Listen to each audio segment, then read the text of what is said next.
Body ఎలా ఉన్నారు? మీ అందరూ ఆరోగ్యంగా ఉన్నారని నేను కోరుకుంటున్నా. ఈరోజైతే నా బ్రేక్‌ఫాస్ట్ మార్నింగ్ నేను పులక ఏసుకున్నానండి ఆయిల్లెస్. అంటే మనకి గోధుమ పిండి ఉంటది కదా! గోధుమ పిండిలో మనం కొంచెం పంచదార ఏసుకొని, కొంచెం సాల్ట్ ఏసుకొని, కొంచెం వాటర్‌తో కలిపేసుకొని ఉంచుకున్న తర్వాత మనం ఏం చేయాలంటే దాన్ని చపాతీ కింద చపాతీ టైప్‌లో చేసుకొని దాన్ని ప్యాన్ పెట్టాలి. దాని మీద ఆయిల్ వేయకూడదు.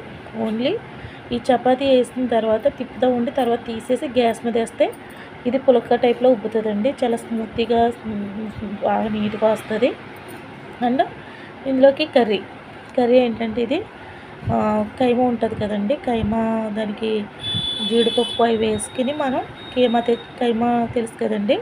ఆ కైమా జీడిపప్పు వేసుకొని గ్రేవీ కింద మనము కర్రీ చేసుకోవాలండి ఇందులోకి.